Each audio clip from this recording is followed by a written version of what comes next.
आपको सीधे बिहार विधानसभा लिए चलते हैं, जहां शीतकालीन सत्र के चौथे दिन कार्यवाही जारी है। हम लोग गए थे, स्वयं गए थे।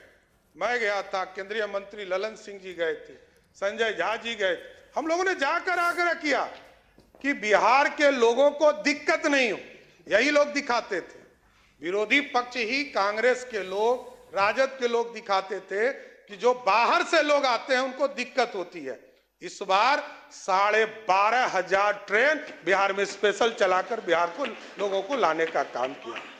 और स्वाभाविक ये लोग अब इस प्रश्न उठा रहे हैं, जिसने इलेक्शन कमीशन को पॉकेट में रखा है, लोकतंत्र की हत्या की है। और नीतीश कुमार जी यहां मुख्यमंत्री हैं, यदि जेपी आंदोलन में जेल नहीं गए होते तो आज इतना बड़ा लोकतंत्र का नेता नहीं बने होते। उसका कारण कौन था? कांग्रेस पार्टी। यही लोग बोल रहे हैं।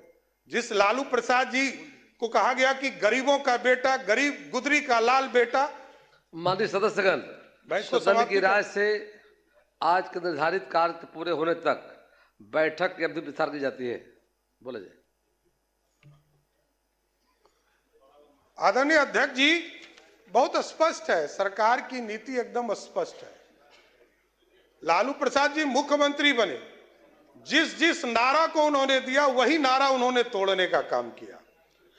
और स्वाभाविक है, कई हमारे साथी ने कहा कि अब तो लालटेन युग ही समाप्त हो गया, अब तो घरों में बिजली है।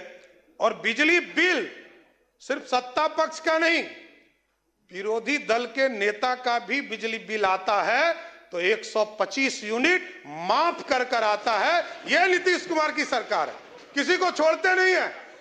1 करोड़ 90 लाख परिवार है, जिसके सभी परिवार को 125 यूनिट बिजली मुफ्त हम देते हैं। और जानकारी लीजिएगा, और विस्तार से आपको माननीय सदस्य अभी नहीं आई हैं, आगे और अब विचार विस्तार से देखिएगा। सब्सिडी और अधिक देते हैं।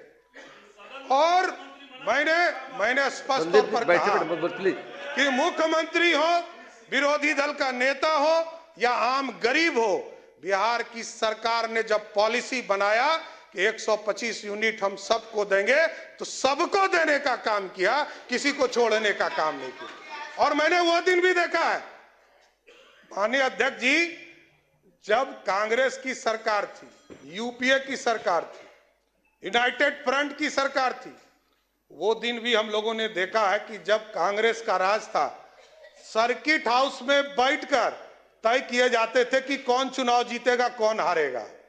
हमारे लोग तो 30 वोट से हार गए। आप पूछिए, यहां बैठे हैं भाजपा के विधायक, 30 वोट से हमारे चुनाव हार कर आए। सत्ता का दुरुपयोग करना होता तो हमारे लोग चुनाव जीत कर आए होते। ये समझिए, आप ये समझिए, ये लोकतंत्र है, ये लोकतंत्र है। और हमारे लोग हजार वोट के नीचे कितने लोग आए, ये हार कर आए, ये भी बताना चाहता हूं। और हम लोगों ने वो भी देखा है, 2000 का चुनाव, 95 का चुनाव, 6 महीना तक चुनाव चला था बिहार में। और जो चुनाव कराने वाले इलेक्शन कमीशन के कमिश्नर थे, वो कांग्रेस के सदस्य बनते थे, राज्यसभा के सदस्य जाते थे। और जो सुप्रीम कोर्ट में जज बनते थे, वो भी कांग्रेस पार्टी के सदस्य होते थे। कभी जज बनते थे, कभी राज्यसभा जाते थे। वो दिन भी देखा है बिहार के, देश के लोगों ने। इसलिए लोकतंत्र है, लोकतंत्र में पूरी व्यवस्था जनता को तय करने दीजिए। जनता ने पूरी व्यवस्था दिया है, जनता के माध्यम से पूरी सरकार चुनकर आई है और जनता का भरोसा है। जनता ने 202 सीटें देकर बिहार में प्रचंड बहुमत नीतीश कुमार जी और मोदी जी को देने का काम किया। इसलिए हम लोगों ने तो पहले दिन से काम शुरू कर दिया है। अध्यक्ष महोदय, जब पहली कैबिनेट हुई तो न्यू टेक हब के लिए कमेटी बनाने का काम किया गया, न्यू एज इकोनॉमी के तौर पर एक कमेटी बनाने का काम किया गया, स्टार्टअप के पूरे ग्रुप्स को चलाने के लिए कमेटी बनाया गया, आर्टिफिशियल इंटेलिजेंस के लिए कैसे हम उसका प्रयोग कर सकते हैं, लोग दुरुपयोग नहीं करें। और हमने स्पष्ट तौर पर कहा है कि जो लोग मीडिया पर या सार्वजनिक स्थान पर किसी व्यक्ति को गाली देने का काम करेंगे उसको जेल के अंदर जाना होगा, कोई बचा नहीं सकता है। आप सार्वजनिक गाली नहीं दे सकते हैं, यह अधिकार नहीं है। लोकतंत्र लोक लज्जा से चलता है, सबको यह व्यवस्था में आना पड़े। इसलिए पूरी व्यवस्था लगातार नीतीश कुमार जी के नेतृत्व में चल रहा है। शुगर मिल के बारे में विजय जी ने बताया कि 25 शुगर मिल जो हमारे, उसमें से 9 जो बंद पड़े उनको भी पूर्ण रूप से चालू करने का काम किया जाए। इसलिए माननीय सदस्यों ने अपनी बातों को रखा है और आगे भी हम लोग कई विस्तार से बातें चीज रखेंगे।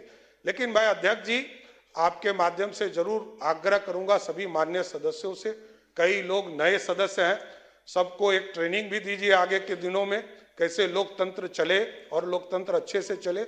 लेकिन आज जरूर आग्रह करूंगा कि राज्यपाल अभिभाषण में जो आज वाद विवाद हुआ है इसको आप लोग पारित करने का काम करें और महामहिम राज्यपाल को धन्यवाद देने का काम जरूर इस सदन करें।